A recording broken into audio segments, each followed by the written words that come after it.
Bonjour à toutes et bienvenue dans le Holistic Podcast, un podcast pour t'aider à guérir, t'aligner et rayonner. Et aujourd'hui, nous allons parler de la DMT, c'est-à-dire le principe actif de l'ayahuasca et big news, le corps en produit déjà. Donc je vais surtout t'expliquer à quoi déjà la DMT sert concrètement, pourquoi du coup les personnes se tournent vers l'ayahuasca et également comment booster ta propre production de DMT pour ne plus avoir besoin d'ayahuasca. Alors déjà, petit aparté, je ne fais pas cet épisode pour parler de substances. Clairement pas, c'est pas quelque chose que je recommande, y compris l'ayahuasca. Et d'ailleurs, je vais vous expliquer à travers cet épisode que vous n'en avez pas besoin. Et je précise également que je parle du fait des études que j'ai lues, des documentaires que j'ai vus, des livres que j'ai lus sur le sujet, etc. Parce que je me suis beaucoup intéressée à, pourquoi les gens se tournent à l'ayahuasca. Déjà, ce sujet m'a intéressée parce que je médite énormément. Pour les personnes qui me suivent sur les réseaux sociaux depuis un moment, vous savez que je peux méditer plusieurs heures par jour, pas tous les jours clairement, et ça m'est arrivé de faire des méditations de 8 heures. Et du coup, quand on est dans ces états méditatifs, en fait, quand je rencontre des personnes, et surtout ici à Bali, il y en a énormément, des personnes qui ont testé l'ayahuasca et qui me recommandent l'ayahuasca bien sûr, et qui me parlent des effets, des choses incroyables qu'ils ont vues, qu'ils ont vécues, etc. durant leur prise d'ayahuasca, en fait, je me suis rendu compte que c'est des choses, en tout cas pour les personnes avec lesquelles j'ai discuté, des choses que j'ai vécues également, mais à travers la méditation. Des choses que j'ai vues et que j'ai vécues à travers la méditation. Et du coup, je me suis dit, donc qu'est-ce que fait l'ayahuasca qui est similaire à la méditation et pourquoi on peut obtenir en fait les mêmes résultats. Et donc, à quoi sert concrètement l'ayahuasca, dans quel cas l'utiliser, dans quel cas ne pas l'utiliser, et comment en fait, si on ne veut pas l'utiliser comme moi par exemple, j'aime pas trop prendre, c'est pas que j'aime pas du tout prendre les substances, etc. J'ai jamais pris aucune substance et c'est vraiment pas quelque chose qui m'attire, y compris des substances psychédéliques comme l'ayahuasca ou autre. C'est vraiment pas quelque chose qui m'attire et je suis plus en fait, sur le fait de développer en fait notre pouvoir, notre corps, notre esprit pour atteindre certaines choses. En fait, il faut vous dire, et c'est ça va être ça le message principal du podcast, de l'épisode, c'est que en fait, en cherchant des solutions tout le temps à l'extérieur, que ce soit avec l'ayahuasca, que ce soit dans une relation, que ce soit avec des checkers de protéines ou autre en fait, on essaie de trouver des solutions assez problématiques. On veut être heureux, on veut être en bonne santé, on veut vivre des expériences. Et en fait, tout ça, l'être humain a tendance à le chercher à l'extérieur de lui. On veut être heureux, donc on va se dire, dans une prochaine relation, je serai heureuse, donc je vais me jeter dans une prochaine relation. Ou, j'ai envie de vivre, de développer mon esprit, d'être plus spirituel, donc je vais prendre de l'ayahuasca. Mais moi j'ai vraiment envie d'être en bonne santé, donc je vais me bourrer de compléments alimentaires et prendre des checkers de protéines ou autres. Voilà, en fait, on essaie souvent d'externaliser des solutions. Alors que le corps, et c'est ça qui est incroyable, je trouve qui est hallucinant, c'est que tout le monde, en tout cas la majorité des personnes, sous-estiment largement le pouvoir du corps. Et dites-vous en fait que ce que vous cherchez à l'extérieur, on a déjà tout en nous. Et c'est ça souvent en fait qui revient, même dans les interviews que j'ai vues sur internet, etc., de personnes qui témoignent, qui ont fait des expériences de l'ayahuasca, et qui disaient « Ah oui, mais en fait, je me suis rendu compte que Dieu, pas dans la version religieuse du terme, mais Dieu dans la version dans le sens pouvoir de l'univers, il disait « Ah, mais je me suis rendu compte que Dieu était partout et en moi. » Voilà, et en fait, c'est quelque chose que vous pouvez vous rendre compte tout seul en méditant. Et c'est quelque chose, en fait, qu'une fois qu'on a intégré l'idée, c'est vraiment ce truc de « je crée ma réalité » avec mes pensées, avec mes émotions. En fait, on sous-estime le pouvoir de l'être humain. Le pouvoir, de savoir, en fait, que toutes les expériences que l'on veut vivre, on les a déjà en nous. Et souvent, on perd du temps et de l'énergie à chercher des solutions à l'extérieur alors qu'on a déjà tout nous-mêmes. Et donc, pourquoi prendre une plante psychédélique pour atteindre d'autres états de conscience? Alors que le principe actif de l'ayahuasca, on le produit nous-mêmes. Je vais vous expliquer comment booster sa production, etc. Mais on le produit nous-mêmes. Et pourquoi en fait il est déjà produit dans notre corps? Parce que nous sommes des êtres énergétiques. Et le fait qu'on produise nous-mêmes la DMT, c'est vraiment pour faire le lien entre notre corps physique et nos différents états de conscience. Et notre développement du coup spirituel. Et ça, c'est quelque chose que l'Ayurveda avait déjà compris. Parce que dans les textes sacrés qui expliquent l'Ayurveda, ils disent en fait que l'Ayurveda, il le développe pour apaiser le corps des souffrances, optimiser la production de l'organisme, des hormones, etc., pour permettre l'élévation spirituelle. C'est vraiment ça le but de l'Ayurveda, c'est se libérer des douleurs physiques, des maux physiques, pour permettre l'élévation spirituelle. Voilà, et donc c'est ça que l'on va voir aujourd'hui en traitant la DMT plus particulièrement. Donc déjà, la DMT, qu'est-ce que c'est? La DMT signifie diméthyltryptamine. Voilà, on m'excusera pour l'accent. Donc c'est une molécule de la famille des tryptamines. Et donc c'est-à-dire que ça va être du même fonctionnement, en fait, c'est la même famille que la sérotonine et la mélatonine. Et c'est assez marrant parce que dans le corps humain, on retrouve autant de DMT que de sérotonine et de mélatonine.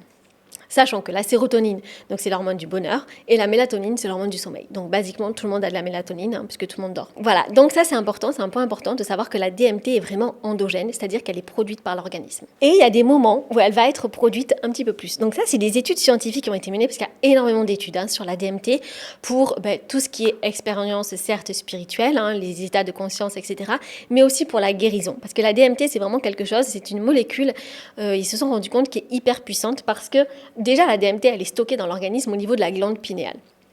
La glande pinéale, c'est, dans un point de vue énergétique, c'est ajna, c'est-à-dire le troisième œil. C'est vraiment l'intuition. Voilà. Et donc, la DMT, elle est stockée à ce niveau-là. Donc, c'est elle qui va permettre l'activation, en fait, de la glande pinéale également. Ah oui, et du coup, je disais, les recherches scientifiques ont mis en avant des choses qui sont hyper intéressantes, je trouve. C'est que, lors de notre naissance et de notre mort, le corps a une production beaucoup plus élevée de DMT. Et du coup, ils ont traduit ça par le fait qu'on passe différents états de conscience. La naissance, on passe d'un certain état avant à l'état d'aujourd'hui. Et la mort, c'est pareil. On passe de notre monde physique à la suite. Et donc, ce transfert, en fait, ce passage d'un état de conscience à un autre, est accompagné d'un boost, d'une grosse production de DMT. Et donc le DMT par les scientifiques est vu un petit peu comme un guide à ce moment-là pour nous aider à traverser des états de conscience modifiés. Ça va vraiment être un intermédiaire. Et du coup, on a certes retrouvé de la DMT du coup dans la glande pinéale, puisque c'est là où il y en a le plus, où elle est stockée, mais on retrouve également de la DMT dans les tissus, dans le sang et dans le cerveau. Donc voilà. Et elle est présente partout dans la nature. Il n'y a pas que l'être humain qui produit de la DMT. On l'a retrouvée dans des animaux, on l'a retrouvée dans des plantes. Et c'est d'ailleurs ça l'ayahuasca. Pour les personnes qui ne savent pas, l'ayahuasca, c'est vraiment une décoction, en fait, un mélange de plantes que l'on va prendre à des fins psychédéliques d'éveil spirituel. Sachant que les effets, en fait, quand on prend l'ayahuasca, c'est entre 5 et 15 minutes. Voilà. Et pourquoi aussi l'ayahuasca fonctionne, entre guillemets ? Et ça, c'est les études scientifiques qui le relèvent. C'est pas vraiment la prise d'ayahuasca en elle-même.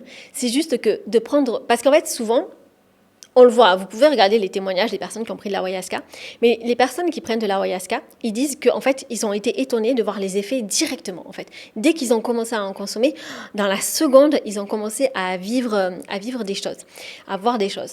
Et en fait, les scientifiques se sont demandé, ok, pourquoi ?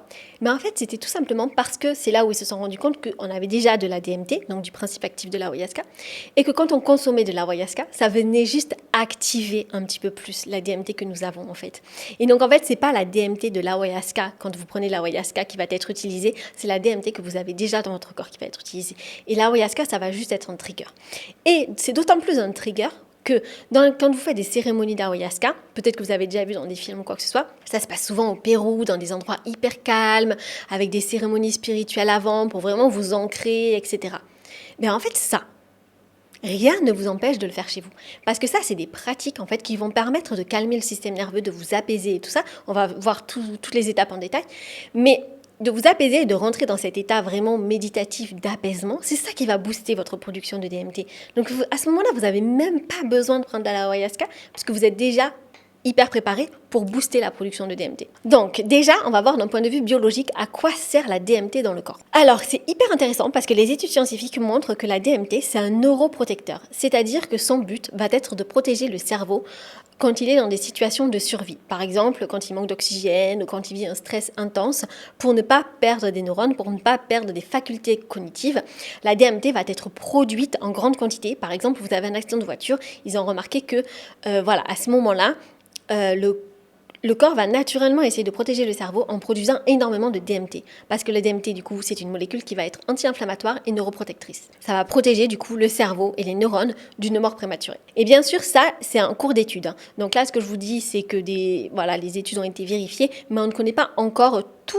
les bienfaits, toutes les utilités dans l'organisme de la DMT. Il y a encore énormément d'études qui sont faites sur le sujet. Et donc, comme je vous disais, la DMT elle va être associée au rêve, au sommeil paradoxal aussi, aux états méditatifs profonds. Vous produisez de la DMT quand vous méditez. C'est la raison pour laquelle, quand on médite, on peut avoir les mêmes expériences psychédéliques que quand on prend de l'ayahuasca, par exemple. Et vous avez aussi certaines expériences de transcendance. Et la transcendance, c'est pareil. C'est des choses qui sont accessibles sans prendre d'ayahuasca, mais en faisant des petites pratiques énergétiques, des petites...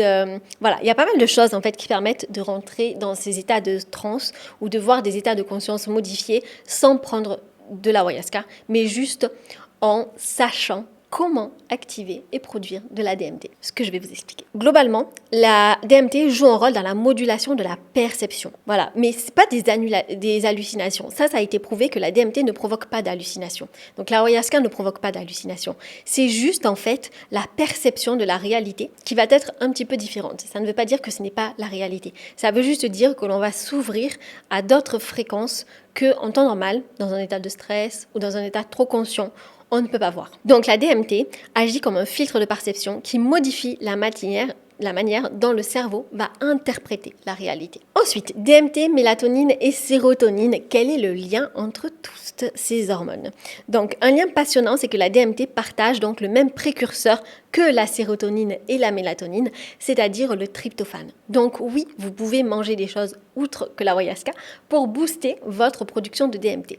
Le tryptophane, qu'est-ce que c'est? C'est donc un acide aminé qui est contenu dans pas mal d'aliments, que ce soit les œufs, la banane, les amandes, le chocolat noir. Et le tryptophane, il va être particulièrement assimilé entre 16h et 18h. C'est d'ailleurs le moment où on produit de la sérotonine. Donc, pour produire plus de sérotonine, on sait qu'il faut manger plus de tryptophane, notamment à ces horaires-là. Et la sérotonine, c'est un précurseur de la mélatonine. Plus vous aurez de sérotonine, plus vous aurez de mélatonine. Et donc, pour avoir plus de sérotonine, vous consommez plus de tryptophane.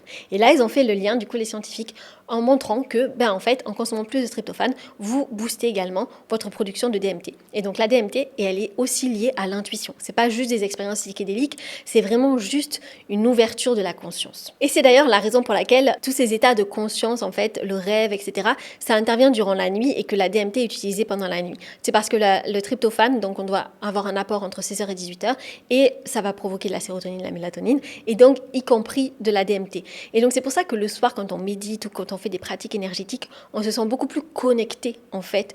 On sent beaucoup plus l'énergie. On peut potentiellement plus faire rapidement des voyages astro ou ce genre de choses, ou se connecter aux annales akashiques beaucoup plus facilement, etc. Parce que tout simplement, en fait, on a plus le soir de DMT. Parce que du fait de notre alimentation toute la journée, du fait de la sérotonine, de la mélatonine, etc., on va avoir plus de DMT à ce moment-là et donc on va avoir plus facilement accès à d'autres états de conscience. Et donc pourquoi l'ayahuasca est souvent associée à la DMT? Donc ça, je vous l'ai déjà expliqué un petit peu. C'est que en fait l'ayahuasca, donc c'est une préparation traditionnelle qui est beaucoup pratiquée du coup au Pérou. À la base, l'ayahuasca, donc c'était quelque chose qui était pratiqué par les chamans pour aller un petit peu plus loin dans leur pratique et approfondir en fait leur éveil spirituel. Et donc les personnes qui prennent de l'ayahuasca recherchent vraiment de la libération émotionnelle, un éveil de la conscience, recherchent des solutions parce que souvent avant une cérémonie d'ayahuasca, on pose une intention en disant OK, je veux la solution pour guérir de telle maladie, ou je veux ci, ou je veux ça. Voilà. Il y a toujours une intention avant une cérémonie de prise d'ayahuasca. Et le danger, du coup, et c'est pour ça que je fais cet épisode, c'est de croire que que l'ayahuasca va remplacer le travail profond. Comme je vous disais, l'ayahuasca est utilisé par les chamans. Parce que les chamans, en fait, ils méditent énormément, ils ont énormément de pratiques déjà spirituelles, etc. Et donc, ça leur permet d'accéder à un niveau supplémentaire. Mais ils ont déjà fait le travail. Alors qu'aujourd'hui, je le vois à rien qu'à Bali, les personnes qui me parlent d'ayahuasca, etc., qu'il faut que je fasse, qui sont testées, patati patata. Bref, ce sont des personnes qui ne méditent pas dans leur quotidien, qui n'ont pas de pratique spirituelle, qui n'ont pas de pratique énergétique et qui cherchent un raccourci, qui ne font pas de travail profond, qui cherchent un éveil spirituel, mais c'est un peu Voilà, c'est un peu comme ah ok, ben j'ai mal au ventre, donc au lieu de comprendre pourquoi j'ai mal au ventre tous les jours, pourquoi je suis ballonnée tous les jours, je prends un médicament pour ne plus avoir mal au ventre. Voilà, là c'est un peu pareil. Ah ben j'aimerais bien avoir un éveil spirituel. Bon par contre flemme de méditer, de faire des pratiques énergétiques, je vais aller prendre l'ayahuasca. Et dans ce cas-là, dans cette pratique-là, je recommande pas du tout, dans le sens où c'est un peu comme tout. Vous n'allez pas à avoir des résultats tant que vous ne faites pas un travail sur vous-même. Et ça, on ne se rend pas compte en fait que tout est accessible par vous-même et que vous ayez fait un travail déjà sur vous, que vous méditiez, que vous élevez votre fréquence vibratoire, etc. Il y a plein de techniques, hein, je ne dis pas juste la méditation ou l'énergétique, il y a plein de choses qui permettent de rentrer dans des états méditatifs, qui permettent de booster sa DMT, etc. Donc si déjà vous ne faites pas ce travail-là de libération émotionnelle également, mais que directement en fait vous cherchez une solution, une pilule magique qui vous permet l'éveil spirituel, vous allez être limité. Et donc, ça ne va pas vraiment être de l'éveil spirituel, ça va juste être un aperçu de ce que vous pouvez obtenir en faisant le travail, en fait. Et c'est ça qui est souvent négligé, en fait. C'est qu'en fait, et qui est oublié, c'est qu'on est des êtres énergétiques. Donc, toutes ces expériences que vous avez, toutes les solutions que vous recherchez à l'extérieur, vous les avez déjà en vous, en fait. Mais vous essayez de déresponsabiliser, de trouver quelque chose à l'extérieur qui va vous l'apporter. Voilà, et moi je vous conseille vraiment, c'est un petit peu comme le Kundalini aussi, il y a beaucoup de personnes qui font des activations de Kundalini sans faire le travail sur eux. Le Kundalini c'est quelque chose qui s'active naturellement dans le corps une fois qu'on est prêt, une fois qu'on a fait le travail de libération émotionnelle, un travail sur tout ça en fait. Là ça va s'activer et donc si vous êtes prête, vous pouvez vous faire un petit peu aider pour forcer entre guillemets l'activation à un moment donné. Mais ne pas y aller en mode touriste. Oh, j'ai jamais vu de thérapie, j'ai jamais travaillé sur mes traumas, je sais pas gérer mes émotions. Je vais aller faire du Kundalini. Oh, là, résultat catastrophique. Hein. Vous risquez de tomber malade après, vous risquez d'avoir une surcharge émotionnelle, vous risquez de vous sentir overwhelmed. Donc, c'est vraiment pas recommandé. Et là, en fait, l'ayahuasca, ça va être pareil. C'est quelque chose, en fait, qui est un petit peu trop démocratisé et qui empêche, en fait, les personnes de faire vraiment le travail de fond. Et de juste prendre un raccourci. Mais dites-vous que vous n'allez jamais avoir de vrais résultats quand vous prenez des raccourcis. Voilà, le corps, il est hyper puissant et il demande juste, et c'est ça l'expérience que l'on doit vivre aussi sur Terre, c'est apprendre à comprendre son corps, apprendre à développer tout ce que l'on peut faire en fait. Et le corps vraiment il est sans limite, notre capacité énergétique est sans limite. Et c'est ça en fait qu'il faut plutôt apprendre à faire, c'est apprendre à le comprendre, comment l'utiliser, plutôt que de se tourner vers l'extérieur. Alors ça peut être bien, voilà, vous faites une expérience d'ayahuasca, vous dites « Ah ouais, on peut avoir ça quand on médite, etc. » du coup, ça peut potentiellement vous motiver à faire des pratiques spirituelles, à méditer, etc. Mais pour les personnes qui ne sont pas dans des pratiques de méditation ou des pratiques spirituelles et qui se tournent directement vers l'ayahuasca, ça ne va pas vous servir à grand-chose. Une fois qu'on a dit ça, la DMT quand même que l'on produit dans notre organisme, vous avez vu, a déjà pas mal de bienfaits. Et elle en a d'autres. La DMT, en fait, scientifiquement parlant, a été rapportée à donc ça permet d'avoir de la clarté mentale, plus d'intuition, un sentiment de connexion, de l'apaisement existentiel et de la compréhension émotionnelle profonde. Donc le rôle central du système nerveux, c'est que la conscience ne s'ouvre pas dans un corps en insécurité. Dites-vous bien que vous allez produire de la DMT quand vous vous sentez en sécurité. Et donc que vous allez vous libérer de vos maux physiques, de vos douleurs, de vos pathologies et que vous allez vous tourner vers votre corps physique d'abord, l'apaiser, gérer ses émotions, libérer les traumas, libérer les émotions qui sont stockées pour après atteindre l'éveil spirituel. Mais c'est d'abord rechercher la sécurité, voilà, vraiment calmer votre système nerveux, réduire votre inflammation, apaiser votre mental pour atteindre ces états de conscience sans même ayahuasca mais juste en boostant votre production de DMT vous-même. Et le corps, du coup, comment il produit la DMT? Grâce à un sommeil profond et régulier, réduction du stress chronique, respiration lente, méditation et hygiène de vie non inflammatoire. Plus le corps se sent en sécurité, plus les états émergents, les différents états de conscience vont émerger naturellement. Donc pour conclure, la DMT, c'est pas une molécule à chercher à l'extérieur, mais c'est une molécule que vous allez produire à l'intérieur. Donc booster votre production. C'est un reflet de l'état interne du corps et du système nerveux. Plus vous aurez un système nerveux apaisé, un état interne à l'équilibre, à l'homéostasie, plus vous allez avoir de la DMT. Et donc plus de clarté mentale, plus d'intuition, plus de facilité à l'éveil spirituel. Donc voilà, donc si les sujets de conscience et d'intuition vous intéressent aussi, n'hésitez pas à me le faire savoir. C'est vrai que j'en fais pas beaucoup des épisodes comme ça, je me concentre surtout sur la santé physique en général, mais ça c'est vraiment des sujets qui me passionnent énormément. Je pratique énormément la méditation et tout ce qui est les pratiques énergétiques, même si je ne prends pas de substances, mais voilà, je pratique énormément ce genre de choses et j'étudie énormément également les neurosciences. Donc, c'est vraiment des sujets qui me passionnent. Donc, si jamais ça vous intéresse et que vous voulez que je partage plus sur ce type de sujet, n'hésitez pas à me laisser un commentaire, à noter l'épisode, à le liker, à mettre les étoiles aussi, ça me donne aussi une indication. Et voilà, et sinon, je vous retrouve la semaine prochaine pour un prochain épisode.